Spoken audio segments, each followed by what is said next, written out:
Have you ever felt like you're doing all the right things, but still carry a deep sense of anxiety, unworthiness, or self doubt? If the answer is yes, remember you're not broken. You might just need reparenting.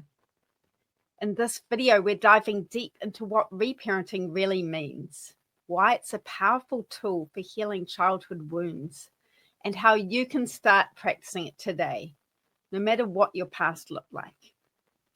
So grab a cup of tea, get cozy, and let's begin. Reparenting is the process of giving yourself now, as a resource adult, what you didn't receive consistently as a child.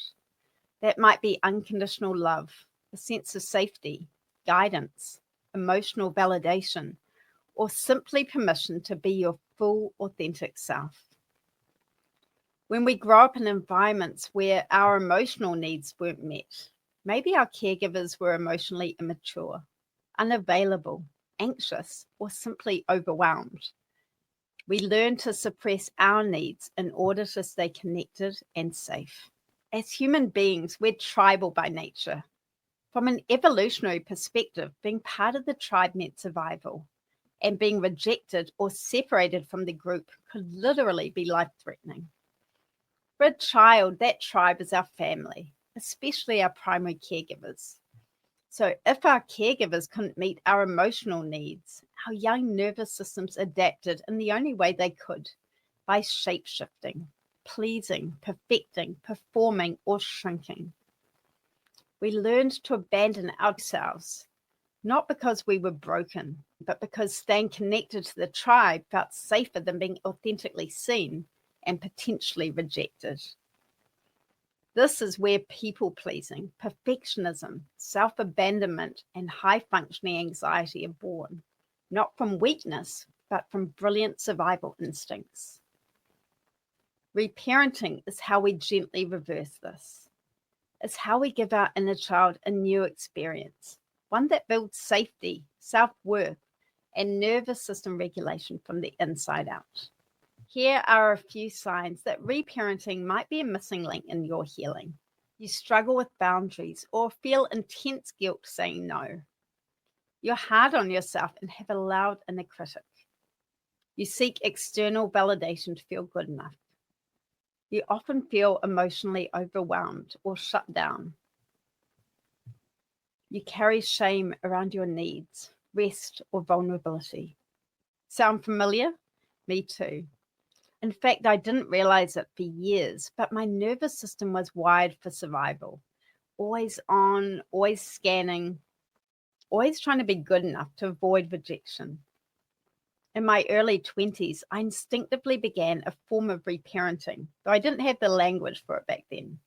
I started fiercely protecting myself, tending to both my internal and external needs, sometimes even in ways that felt a little bit over the top.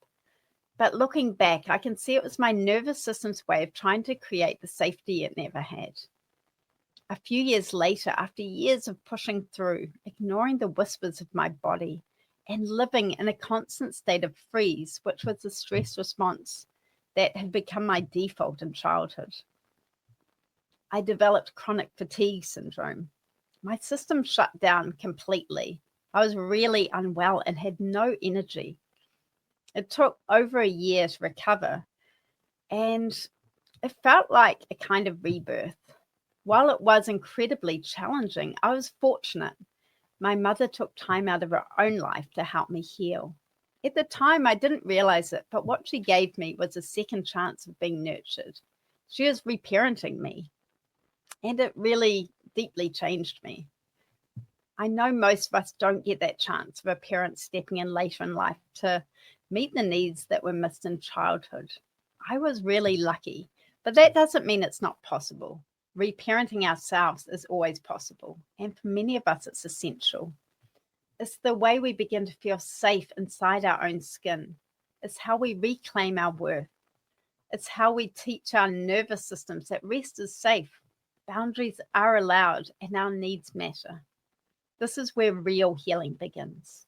Our inner child needed what every child needs: unconditional love, emotional safety, co-regulation from calm adults, freedom to express all feelings, not just the good ones, a sense that their needs weren't a burden and that they mattered. When we didn't receive this, our nervous system adapted. We learned to suppress, fawn, perform, achieve, or shrink ourselves to stay safe. Reparenting is how we gently unlearn those survival responses and rebuild a new relationship with ourselves. So, what does reparenting actually look like in practice? Here are 5 ways to start today. Number 1, inner dialogue shift. Notice your inner critic and replace it with the voice of a loving inner parent. When you mess up, try saying, "It's okay, you're still worthy. Let's try again tomorrow." Number 2, emotional validation. Instead of pushing feelings away, meet them with curiosity. Say, "It makes sense I feel this way. I'm allowed to feel sad, scared, or angry." Number 3, create daily safety rituals. Practice grounding techniques like hand on heart, box breathing, or gentle self-touch to regulate your nervous system and remind your body you're safe now. Number 4, set boundaries without guilt. Reparenting means protecting your energy. Start with micro boundaries like turning off your phone at night or saying, "Let me get back to you," instead of yes on autopilot. Number 5, reparent the inner child directly. Visualize them. See yourself as a child and speak lovingly to them. Ask, "What do you need from me today?" Then do your best to give it to them, whether it's rest, play, reassurance, or simply slowing down. Reparenting isn't about blaming our caregivers. It's about understanding the blueprint we were handed and choosing to build something different. It's about becoming the safe, kind, emotionally present adult that we needed and still need. And the truth is, you don't have to earn love. You don't have to hustle to be enough. You don't have to abandon yourself to keep the peace. You're allowed to rest. You're allowed to speak up. You're allowed to heal. It takes time. It takes gentleness, but the transformation is real and so worth it. If this video resonated with you, I have a couple of resources I think you'll love.